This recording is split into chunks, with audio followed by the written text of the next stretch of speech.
Assalamualaikum warahmatullahi wabarakatuh. Perkenalkan nama saya Kendisa Zafira Saidani dengan NPM 251094 kelas C.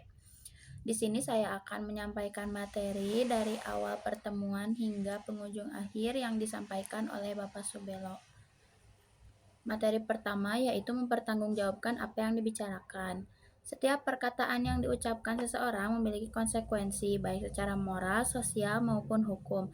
Oleh karena itu, setiap individu harus mampu mempertanggungjawabkan apa yang dibicarakan. Dalam kehidupan bermasyarakat, ucapan yang tidak berdasarkan fakta dapat menimbulkan kesalahpahaman, konflik, bahkan pemecahan. Di lingkungan akademik, mahasiswa dituntut untuk berbicara berdasarkan data, logika, dan etika. Sikap bertanggung jawab dalam berbicara mencerminkan kedewasaan berpikir dan integritas pribadi. Dengan demikian, kehati-hatian dalam berbicara merupakan bagian dari tanggung jawab sosial. Materi kedua yaitu kunci bahagia, yaitu membahagiakan orang lain.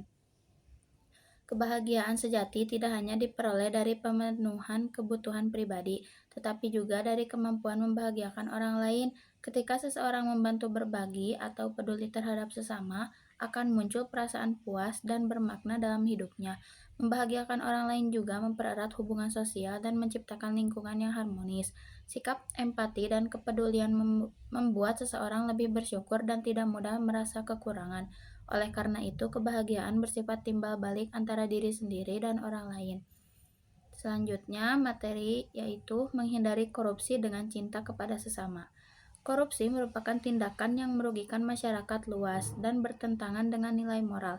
Salah satu cara efektif untuk menghindari perilaku korupsi adalah menumbuhkan rasa cinta dan empati kepada sesama. Seseorang yang memiliki kepedulian terhadap orang lain akan menyadari bahwa korupsi berarti mengambil hak masyarakat dan memperparah ketidakadilan sosial. Nilai kemanusiaan, agama, dan moral berperan penting dalam membentuk sikap jujur dan bertanggung jawab. Dengan cinta kepada sesama, seseorang akan menolak tindakan yang merugikan banyak pihak. Selanjutnya, mahasiswa harus pintar, bukan demo tidak jelas. Mahasiswa dikenal sebagai agen perubahan yang memiliki peran penting dalam mengawal kebijakan publik. Namun, mahasiswa dituntut untuk bersikap cerdas, kritis, dan rasional. Demonstrasi memang merupakan hak demokratis, tetapi harus dilakukan dengan tujuan yang jelas, argumen yang kuat, dan serta pemahaman yang mendalam terhadap isu yang diperjuangkan. Aksi demonstrasi tanpa dasar yang jelas justru dapat menimbulkan kekacauan dan merusak citra mahasiswa itu sendiri. Oleh karena itu, mahasiswa seharusnya mengedepankan diskusi ilmiah, kajian akademik, dan menyampaikan aspirasi yang solutif. Yang selanjutnya, di balik kerusuhan keterlibatan oknum polisi dan tentara.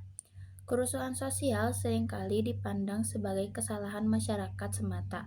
Namun, dalam beberapa kasus terdapat indikasi keterlibatan oknum aparat seperti polisi atau tentara yang menyalahgunakan kewenangannya.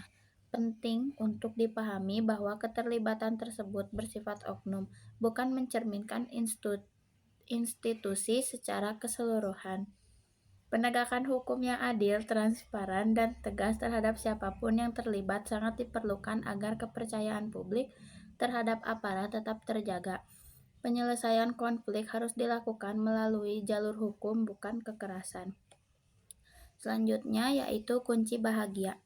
Kunci kebahagiaan dalam hidup dapat diperoleh melalui sikap bersyukur, menerima diri sendiri, dan menjaga hubungan baik dengan orang lain. Kebahagiaan tidak selalu diukur dari materi, melainkan dari ketenangan batin dan keseimbangan hidup.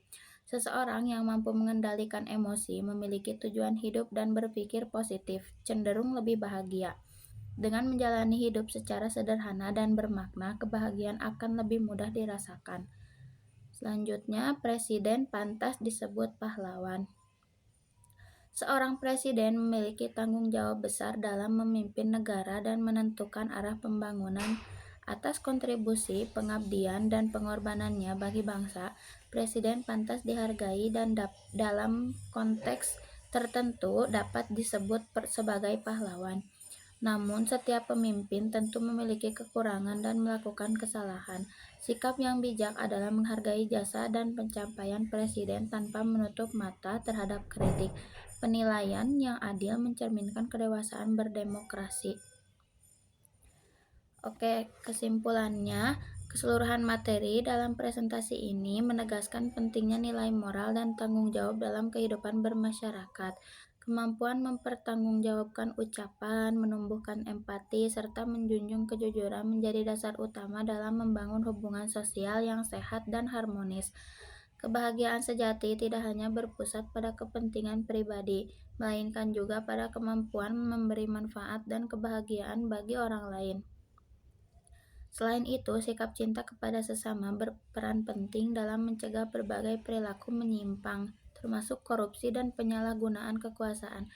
Mahasiswa sebagai agen perubahan dituntut untuk berpikir kritis, rasional, dan berlandaskan ilmu pengetahuan dalam menyuarakan aspirasi. Kebebasan berekspresi harus disertai tanggung jawab, pemahaman substansi, serta tujuan yang jelas agar tidak menimbulkan dampak negatif bagi masyarakat. Di sisi lain, dinamika sosial seperti kerusuhan dan kepemimpinan nasional perlu dipandang secara objektif dan adil. Keterlibatan oknum aparat harus disikapi melalui penegakan hukum yang transparan, sementara kontribusi pemimpin negara patut dihargai meskipun tidak lepas dari kekurangan. Dengan menerapkan nilai moral, sikap kritis, dan kesadaran sosial, diharapkan tercipta kehidupan berbangsa dan bernegara yang adil, bermartabat, dan berkelanjutan. Sekian dari saya, terima kasih. Assalamualaikum warahmatullahi wabarakatuh.